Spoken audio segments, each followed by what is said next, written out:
हाय बच्चा पार्टी, कैसे हैं आप सब लोग? Hope so doing well.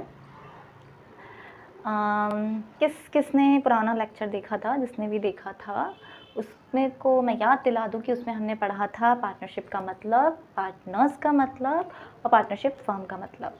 आज इस क्लास में हम लोग पढ़ने वाले हैं about features of partnership. Partnership के क्या क्या फीचर्स होते हैं, राइट? चलिए जल्दी से स्टार्ट करते हैं विदाउट वेस्टिंग एनी टाइम। तो फीचर्स ऑफ पार्टनरशिप, पार्टनरशिप के क्या फीचर्स होते हैं? The first of all it is 2 और मोर पर्सन्स। किसी भी पार्टनरशिप के लिए कम से कम हमको 2 लोग चाहिए, 2 से ज़्यादा भी हो सकते हैं, है ना? ये तो आप जानते हैं कि पार्टनरशिप का मतलब ही होता है कि 2 लोग तो होंगे ही होंगे, उससे ज़्यादा भी हो सकते हैं, राइट? अच्छा, ये तो हो गई मिनिमम मेंबर्स की बात कि मिनिमम कम से कम 2 मेंबर्स होने चाहिए। अब इसमें एक सवाल आता है कि अब कोई मैक्सिमम लिमिट भी होती है? कोई मैक्सिमम लिमिट है कि मैम इतने मैक्सिमम मेंबर्स होने चाहिए, इससे ज़्यादा पार्टनरशिप में नहीं हो सकते? यस, मैक्सिमम लिमिट भी है और वो मैक्सिमम लिमिट है 50 पार्टनर्स की। एक पार्टनरशिप में 50 से ज़्यादा पार्टनर्स नहीं हो सकते, राइट? अब एक बात और ध्यान रखना बच्चों, ये जो 50 वाली लिमिट की बात है ना, ये कहीं भी इंडियन पार्टनरशिप एक्ट 1932 में नहीं कही गई है। ये जो लिमिट है वो बताई गई है कंपनीज एक्ट 2013 में, राइट? किस एक्ट में बताई गई है? कंपनीज एक्ट 2013 में। एक बात याद रखिएगा कि कई बुक्स में आपको कंपनीज एक्ट 1956 भी लिखा हुआ मिल जाएगा। कंपनीज का जो एक्ट है वो पहले 1956 था, अब 2013 में वो एक तरीके से रिन्यू हो चुका है, तो आप लोगों को कंपनीज एक्ट 2013 याद रखना है, ठीक है? तो पहले तो हमने ये बात कर ली 2 और more persons. The second feature is agreement.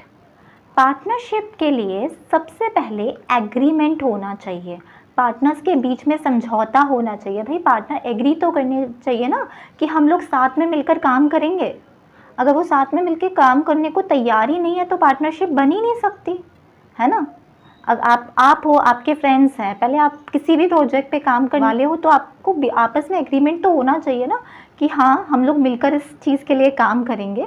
तो उसी तरीके से पार्टनरशिप में बिजनेस करने के लिए एक समझौता होना बहुत ज़रूरी है। अब ये एग्रीमेंट जो होता है वो आपका ओरल भी हो सकता है और रिटिन भी हो सकता है। ओरल मतलब मुँह ज़ुबानी हो सकता है। अब जैसे 2 पर्सन्स हैं, बहुत अच्छे फ्रेंड्स हैं, they are like best friends. अब उन लोगों ने कहा कि चलो कुछ हम लोग बिज़नेस स्टार्ट करते हैं, छोटा मोटा ही बिज़नेस स्टार्ट करते हैं। तो उन लोगों ने कहा कि कोई हम लोग ज़्यादा फॉर्मेलिटीज़ नहीं करेंगे, हम दोनों आपस में बैठ के डिसाइड कर लेते हैं कि क्या क्या हमारी टर्म्स एंड कंडीशंस होंगी, भाई किस तरीके से हम काम करेंगे, कितना प्रॉफिट हम आपस में बांटेंगे, ये सब चीज़ें। तो वो हो गया एक oral agreement. Got my point? इसी तरीके से रिटिन एग्रीमेंट भी होता है। रिटिन एग्रीमेंट क्या होता है? रिटिन एग्रीमेंट एक प्रॉपर लिखा हुआ डॉक्यूमेंट होता है जिसमें पार्टनरशिप के सारे टर्म्स एंड कंडीशंस मेंशन होते हैं कि पार्टनरशिप इस तरीके से रन करेगी, इतना इतना प्रॉफिट बटेगा, कितनी किस पार्टनर को सैलरी मिलेंगी एंड लाइकवाइज इस तरीके के टर्म्स एंड कंडीशन सारे उसमें प्रॉपरली मैंशन होते हैं। और एक बात ध्यान रखिएगा बच्चों, एग्रीमेंट होता है ये 2 तरीके का हो सकता है, राइट?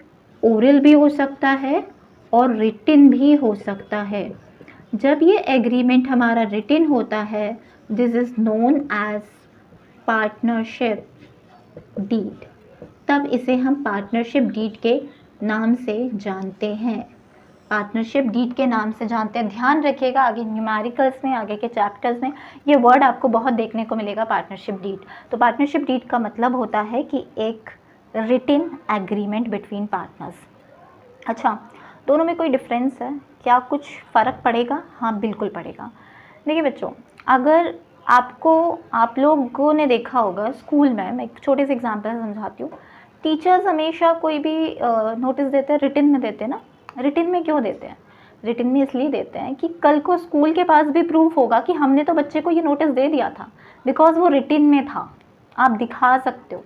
इसी तरीके से ये जो पार्टनरशिप डीड होता है ये एक लॉफुल डॉक्यूमेंट बन जाता है। कल को कोई भी इश्यूज आते हैं पार्टनरशिप में, पार्टनर्स के बीच में कोई झगड़े होते हैं, तो वो इस पार्टनरशिप डीड के अकॉर्डिंग सॉल्व करे जा सकते हैं। ये फ़ायदा होता है इस पार्टनरशिप डीड का। Okay, now coming to the third feature lawful business. Partnership में जो बिजनेस होता है वो लॉफुल होना चाहिए। लॉफुल बिजनेस का मतलब क्या है, इसे समझते हैं। लॉफुल बिजनेस का मतलब है जो भी आप बिजनेस करो वो कानूनी दायरे के अंदर होना चाहिए, मतलब वो किसी भी क्रिमिनल एक्ट में या कोई अनलॉफुल एक्ट में काउंट नहीं होना चाहिए, ठीक है, गैर कानूनी नहीं होना चाहिए। इसको एक बहुत इंटरेस्टिंग से एग्जांपल के साथ समझते हैं। मान लीजिए कि आप हो, आपका एक फ्रेंड है, आप लोगों ने डिसाइड करा कि चलो बिजनेस करना है, ठीक है, पार्टनरशिप करनी है ना, ठीक है, एक काम करते हैं, किसी के घर पे चोरी कर लेते हैं, मिलकर कर रहे हैं तो वो पार्टनरशिप में हुआ, ठीक है। अच्छा, कर तो ली चोरी। अब एक जो पर्सन था, ठीक है, एक जो पर्सन था वो सारा जितना भी पैसा था आपका फ्रेंड वो लेके भाग गया।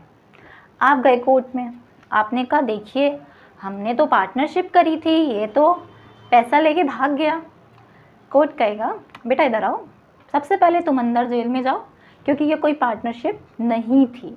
पार्टनरशिप होगी तो सिर्फ लॉफुल पर्पस के लिए होगी, किसी भी इलीगल पर्पस के लिए पार्टनरशिप काउंट नहीं होती है, उसमें आपके पास कोई राइट्स नहीं होते हैं। Clear? Okay, coming to the next point, the fourth point is profit sharing. Partnership जो होनी चाहिए उसमें प्रॉफिट शेयरिंग होनी चाहिए।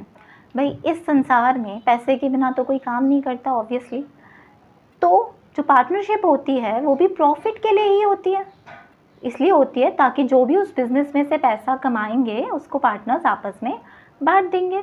अच्छा, जब आप डेफिनेशन हमने पढ़ी थी तो हमने एक टर्म देखा था कि पार्टनर्स जो हैं वो वर्क करेंगे प्रॉफिट शेयरिंग के लिए, ठीक है, प्रॉफिट शेयरिंग के लिए वर्क करेंगे। डेफिनेशन में सिर्फ प्रॉफिट वर्ड है, बट आप ध्यान रखिएगा प्रॉफिट और लॉसेस दोनों के लिए पार्टनरशिप होती है। फिर ऐसा डेफिनेशन में क्यों कहा गया है? डेफिनेशन में ऐसा इसलिए कहा गया है बिकॉज ऐसी भी पार्टनरशिप हो सकती है कि जिसमें पार्टनर सिर्फ और सिर्फ प्रॉफिट शेयर कर रहा हो। एक पार्टनर लॉसेस शेयर करने से मना कर सकता है कि मेरी इतनी कैपेसिटी नहीं है, मैं इस बिज़नेस में लॉसेस शेयर नहीं करूँगा, मैं वर्क करूँगा, अगर प्रॉफिट होगा तो मैं प्रॉफिट शेयर करूँगा।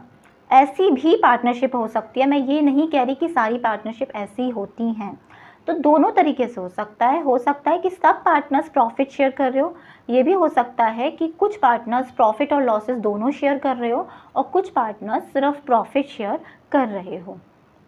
Hope so you got this point, ठीक है। तो इसलिए बोला गया है प्रॉफिट शेयरिंग के लिए बिजनेस होना चाहिए, प्रॉफिट शेयर होना चाहिए पार्टनर्स में।